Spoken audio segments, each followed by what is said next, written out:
नमस्कार, news one India में आपका स्वागत है। आपके साथ मैं धर्मराज सिंह। पश्चिम बंगाल के हावड़ा में मुख्यमंत्री योगी आदित्यनाथ ने आज रोड शो किया। मुख्यमंत्री के इस रोड शो में बड़ी संख्या में लोगों की भीड़ जुटी है, जन सैलाब नजर आया। रोड शो के दौरान मुख्यमंत्री योगी आदित्यनाथ ने ममता बनर्जी और तृणमूल सरकार पर हमला बोला। कहा कि भ्रष्टाचारी सरकार को सत्ता से जाना होगा। बंगाल में परिवर्तन की जरूरत है।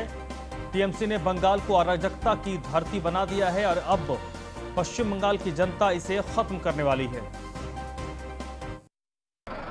बंगाल ने क्रांतिकारियों की एक पूरी परंपरा दी है, लेकिन आज बंगाल को पहले कांग्रेस ने, फिर वामपंथी दलों ने और पिछले 10 वर्षों से टीएमसी ने अपने भ्रष्टाचार के माध्यम से अराजकता का डाला दिया है।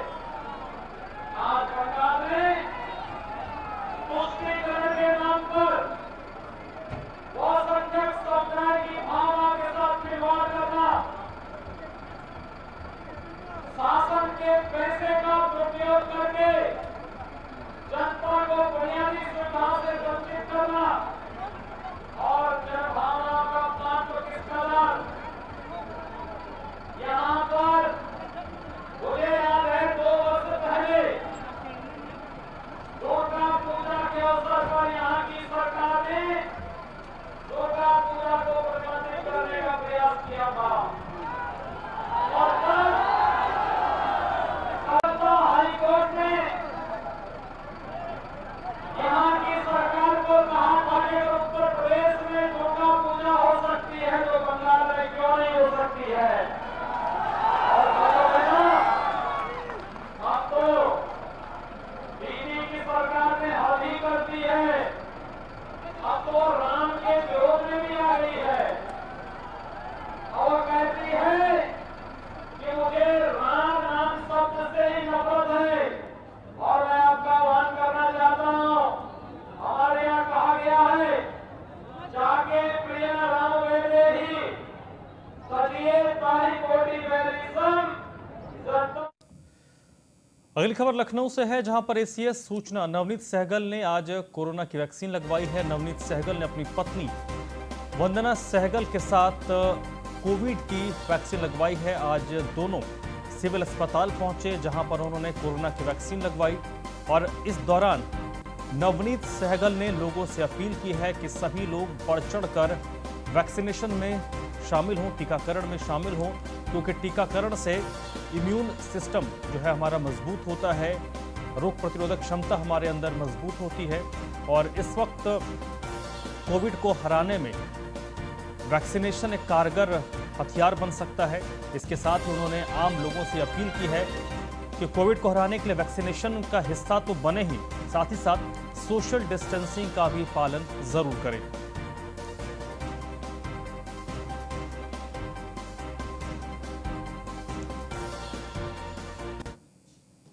मेरठ में रेप के एक आरोपी ने फरार होने की कोशिश की है। पुलिसकर्मी का पिस्टल छीनकर वो भागने की कोशिश कर रहा था। हालांकि पुलिस वालों ने उसका पीछा किया। आरोपी ने उसके बाद फायरिंग की, जिसके बाद जवाब में पुलिस ने भी फायरिंग की और गोली आरोपी के पैर में लगी। जिसके बाद दोबारा से इस आरोपी को गिरफ्तार कर लिया गया। पुलिस की हिरासत से भागने की कोशिश कर रहा था ये रेप का आरोपी और पुलिस वाले के पिस्टल छीनकर ये भाग रहा था। जिसके बाद पुलिस ने इस आरोपी को पकड़ने के लिए उसका पीछा किया। जवाब इसने पुलिस पर फायरिंग की। पुलिस ने जवाबी कार्रवाई की और जवाबी कार्रवाई में इसके पैर में गोली लगी, जिसके बाद दोबारा से ही ये पुलिस के हत्थे चढ़ गया।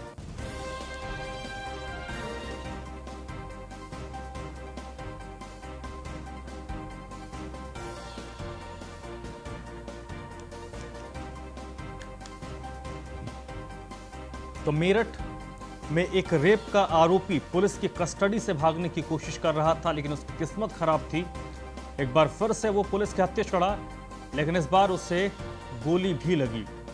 बताया जा रहा है कि इसने पुलिस वाले की पिस्टल छीनकर भाग रहा था। जवाब में पुलिस ने इसका पीछा किया, पुलिस के ऊपर इसने फायरिंग की। पुलिस ने भी जवाबी कार्रवाई की, जिसमें एक गोली इसके पैर पर लगी और दोबारा से ही ये पुलिस के गिरफ्त में आ गया। इस आरोपी के बारे में बताया जा रहा है कि ये रेप का आरोपी है। हालांकि यहां पर एक सवाल पुलिस को लेकर भी है। के शर्मा इस वक्त मेरे साथ फोन लाइन पर जुड़ चुके हैं इसी पर अपडेट के लिए। के शर्मा, ये तो चले अच्छी बात है कि ये दोबारा से गिरफ्त में आ गया, लेकिन एक सवाल खड़ा होता है कि पुलिस की हिरासत से ये पुलिस की पिस्टल छीनकर भागा कैसे? लापरवाही क्या बरती गई थी? के शर्मा, आपको मेरी आवाज आ रही है? जी जी जी जी जी। के शर्मा, ये जो आरोपी भागने की कोशिश कर रहा था, चलिए अच्छी बात है कि ये पकड़ में दोबारा से आ गया, लेकिन पुलिस की हिरासत से पुलिस की पिस्टल छीनकर भागना सवालों को जन्म देता है।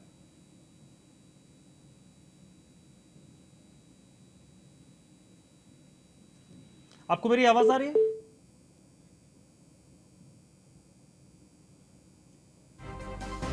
तो मेरठ का यह मामला है जहां पर एक रेप का आरोपी पुलिस की कस्टडी से भागने की कोशिश कर रहा था, जिसके बाद पुलिस ने उसे दोबारा से पकड़ लिया। हालांकि उसके भागने और पकड़ाने के बीच में एक पुलिस और अपराधी के बीच जो खेल होता है वो खेल भी हुआ। उसने पुलिस पर फायरिंग की, पुलिस ने जवाबी कार्रवाई की और एक गोली इसके पैर में लगी है। कानपुर के चकेरी के कोयला नगर में आग लग गई। अवैध रूप से यहां पर कबाड़ के गोदाम में आग लगी है। कानपुर के चकेरी में कोयला नगर में आग लग गई। बताया जा रहा है कि यहां पर जो कबाड़ था वो अवैध तरीके से चल रहा था।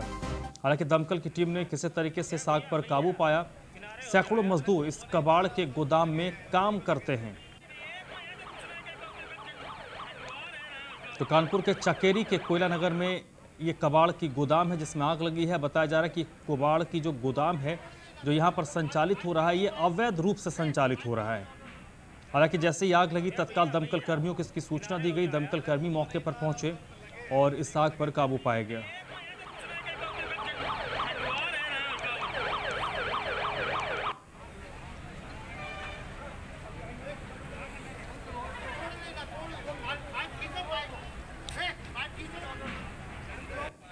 भैया भैया किनारे हो जाओ यार। अरे वो हो नहीं पा रहा, उस लगे हैं, उसी को लगे थे। तो कानपुर के चकेरी के कोयला नगर इलाके में हादसा हुआ है जहां पर ये आग लगी है। कबाड़ का ये गोदाम है और बताया जा रहा है कि अवैध तरीके से ये कबाड़ की गोदाम संचालित हो रही थी। भैया भैया किनारे हो जाओ यार। अरे वो हो नहीं पा रहा, उस लगे हैं, उसी को लगे थे। गोंडा में अवैध असलहा बनाने की फैक्ट्री का भंडाफोड़ हुआ है। अवैध असलहों के साथ एक आरोपी को गिरफ्तार किया गया है। गोंडा में अवैध असलहा बनाने की फैक्ट्री का भंडाफोड़ हुआ। इस दौरान एक आरोपी को गिरफ्तार किया गया है। बताया जा रहा है कि पुलिस को मुखबिर के जरिए सूचना मिली थी, जिसके बाद एसपी संतोष मिश्र के नेतृत्व में कार्रवाई हुई है। गोंडा के वजीरगंज थाना क्षेत्र के धनेसरपुर गांव में ये असलहा की फैक्ट्री चल रही थी। अब पुलिस को जैसे ही सूचना मिली पुलिस ने कार्रवाई की और एक आरोपी को गिरफ्तार किया है।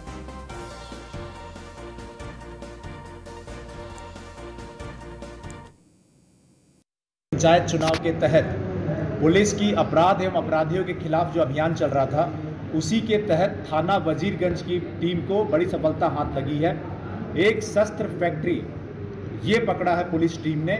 इसमें से 3 तमंचे निर्मित, 4 अर्धनिर्मित तमंचे एवं बाकी जो पूरे शस्त्र बनाने के इक्विपमेंट हैं वो बरामद किए गए हैं। एक व्यक्ति इसमें गिरफ्तार किया गया है और हमारी टीम, बाकी थानों की टीम भी जो है लगातार दबिश दे रही है और ये सुनिश्चित करा रही है कि जनपद गोंडा में त्रिस्तरीय पंचायत चुनाव में कोई भी व्यक्ति अवैध असला शस्त्र फैक्ट्री इसको अगर रखता है, ये अगर करता है तो उन सभी को पकड़ के दबिश दे के जेल भेजा जाएगा और लगातार ये कार्रवाई जनपद गोंडा में चलती रहेगी।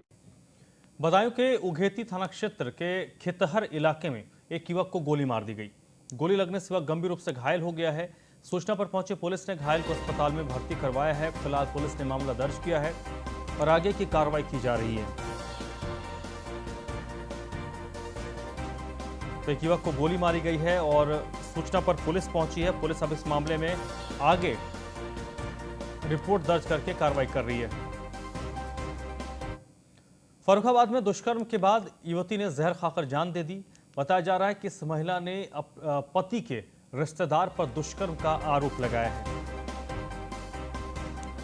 रिश्तेदार ने दुष्कर्म नशे की हालत में किया और इस दौरान जब घर वालों को जानकारी हुई तो देवर ने इस महिला के चरित्र पर सवाल खड़े किए और महिला की पिटाई कर दी। और इसी पूरे प्रकरण से, इसी घटना से आहत होकर इस महिला ने अपनी जान देने की ठान ली है। उसके बाद उसने जहर खाया और अपनी जान दे दी।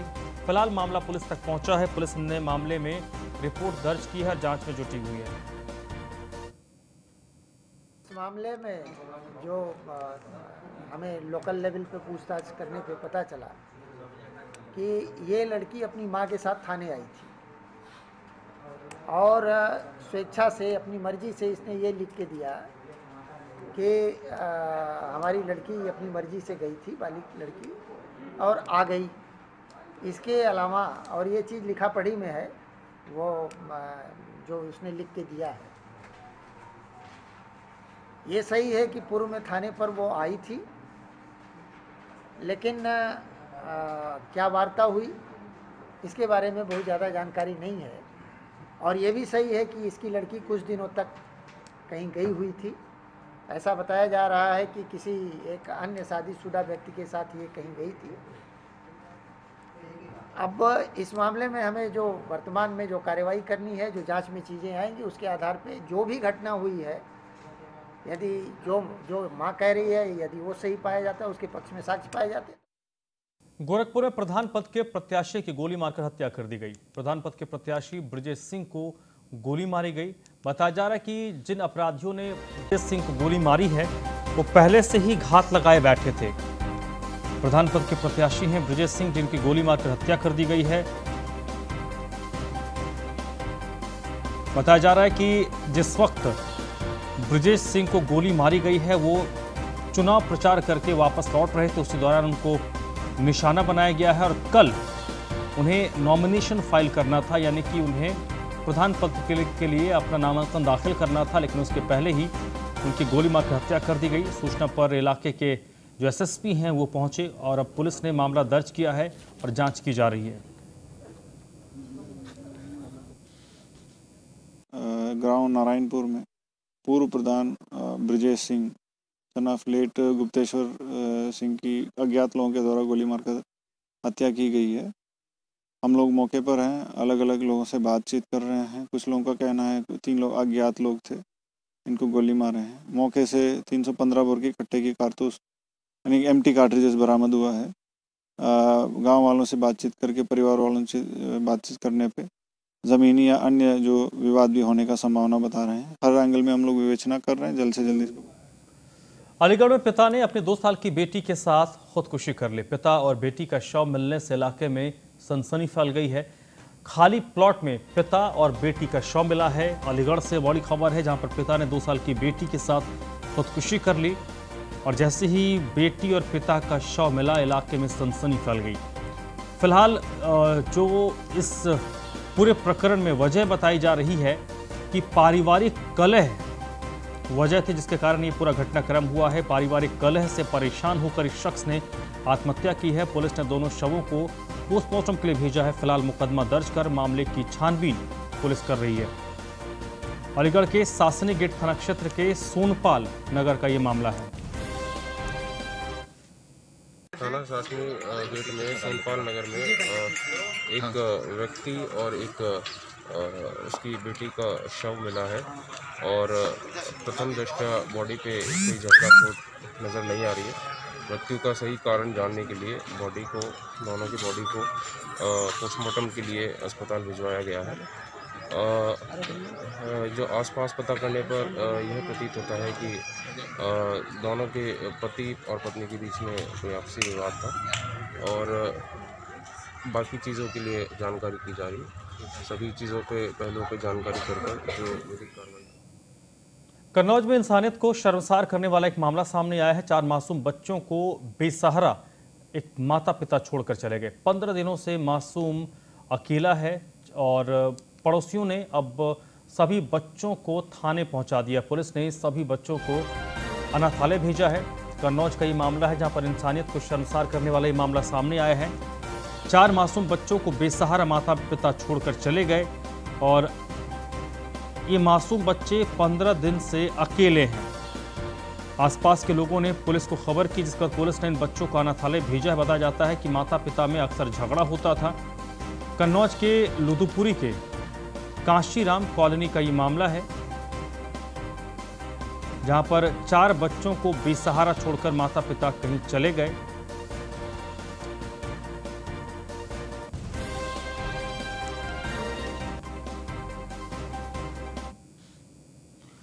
अगली खबर फर्रुखाबाद से है, जहां पर जिले में धड़ल्ले से गली कूचों में सट्टा का खेल चल रहा है। सट्टे का वीडियो सोशल मीडिया पर वायरल हो रहा है। पुलिस के रोक के बावजूद यहां पर खुलेआम सट्टे का खेल चल रहा है। शहर में जगह जगह सट्टे की दुकानें सजी हुई हैं। चौकी इंचार्ज पैसों के लेन देन कर खुलेआम इलाके में सट्टे का खेल चलवा रहे हैं। हालांकि वीडियो बनाने गए युवक को सट्टा माफिया ने पुलिस से पकड़वा भी दिया।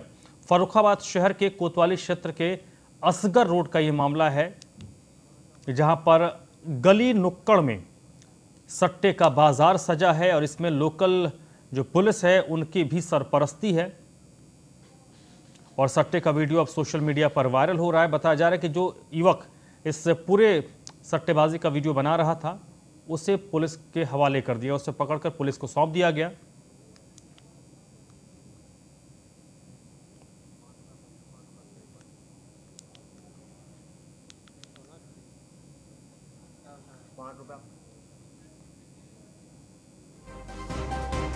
तो फर्रुखाबाद के शहर कोतवाली के गली नुक्कड़ की अगर हम बात करें तो यहां पर सट्टे का खेल चल रहा है।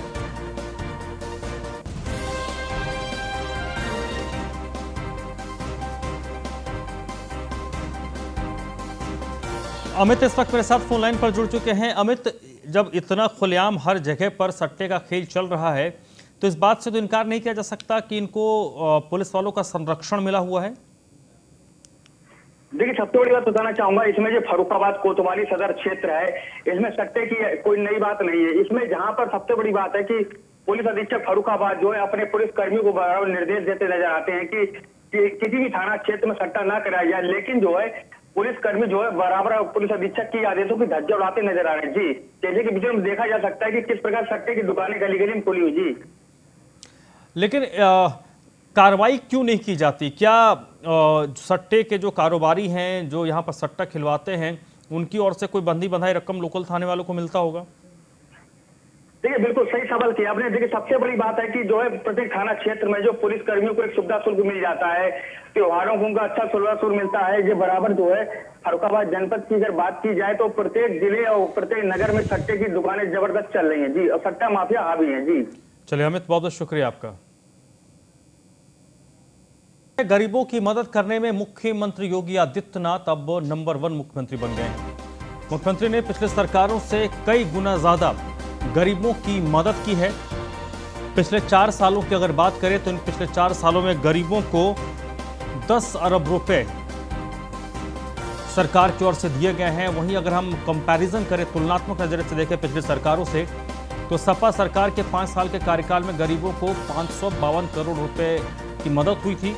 वहीं बसपा सरकार में मात्र 18,462 लोगों को ही 84 करोड़ की मदद मिली थी। वहीं अगर योगी सरकार की बात करें तो ये 996 करोड़ रुपए की मदद 4 सालों में की गई है। अलग अलग लोगों को ये मदद हुई है। बसपा सरकार की अगर बात करें तो 18,462 लोगों की मदद की गई और मात्र मुख्यमंत्री योगी आदित्यनाथ पिछले सरकार की तुलना में गरीबों की मदद करने में अब नंबर 1 सीएम हो गए हैं। उन्होंने मुख्यमंत्री विवेकाधीन कोष के तहत पिछली सरकारों से कई गुना ज्यादा गरीब, मजलूमों और गंभीर रोगियों की मदद की है। सीएम ने पुराने रिकॉर्ड को तोड़ते हुए 4 साल में गरीब, मजलूमों और गंभीर रोगियों को 10 अरब रुपए दिए हैं। सपा सरकार की बात करें तो सपा सरकार के 5 साल के कार्यकाल में 42,508 लोगों को 552 करोड़ रुपए दिए गए थे।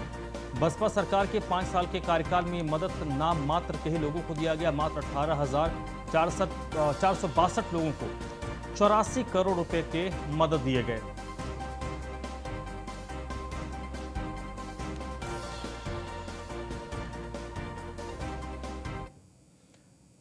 मुख्यमंत्री योगी आदित्यनाथ गरीबों के मसीहा भी साबित हुए हैं। साल 2017-18 की बात करें तो 13,224 लोगों को 1 अरब 84 करोड़ रुपए की मदद दी गई। वहीं अगर हम साल 2018-19 की बात करें तो 17,772 लोगों को 2 अरब 56 करोड़ रुपए की मदद दी गई। 19-20 में 18,014 लोगों को 2 अरब 80 करोड़ रुपए की मदद दी गई। 2020-21 में 15,343 लोगों को 2 अरब 75 करोड़ की मदद की गई। ऐसे में अगर इन 4 सालों के आंकड़े को अगर जुटा लेते हैं तो 64,357 लोगों को 996 करोड़ की मदद मुख्यमंत्री योगी आदित्यनाथ ने की। सबसे ज्यादा 25,425 कैंसर रोगियों को 3 अरब 94 करोड़ की मदद दी गई। इसके अलावा अन्य प्रकार के इलाज के लिए 21,755 रोगियों को 3 अरब 55 करोड़ की मदद सरकार की ओर से की गई। किडनी के इलाज के लिए 9,427 लोगों को 1 अरब 80 करोड़ से ज़्यादा की मदद सरकार की ओर से की गई। वहीं हृदय रोग के इलाज के लिए 7,019 लोगों को 68 करोड़ 65 लाख की मदद मुख्यमंत्री योगी आदित्यनाथ की ओर से की गई।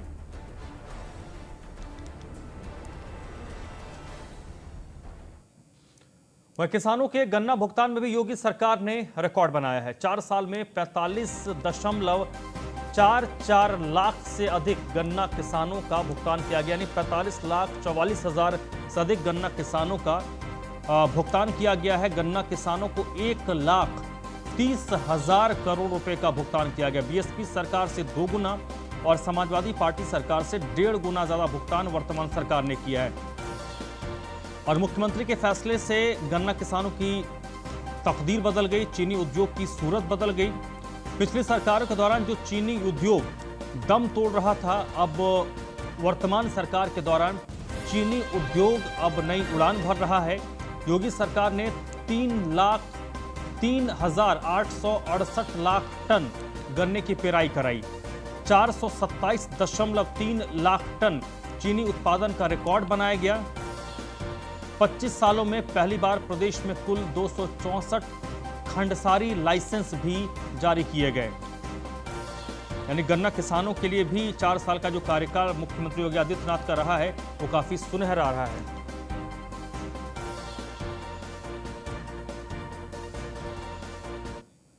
चलिए बढ़ते आगे। पूर्व डिप्टी एसपी शैलेंद्र सिंह के इस्तीफे को लेकर बड़ा खुलासा हुआ है।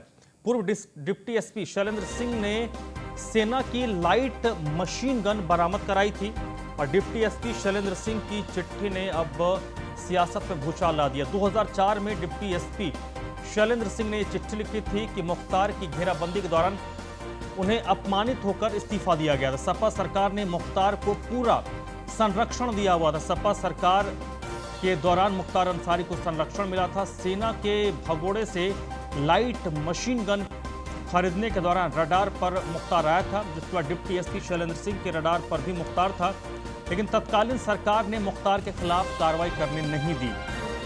कृष्णानंद राय की हत्या करने के लिए एलएमजी गन मुख्तार खरीद रहा था। कार्रवाई नहीं होने से मुख्तार का मनोबल बढ़ गया था। कार्रवाई से अगर हो जाती तो संभवतः कृष्णानंद राय की जान बच सकती थी, लेकिन उस दौरान कोई कार्रवाई नहीं की गई। तो इस बुलेटिन में फिलहाल इतना ही।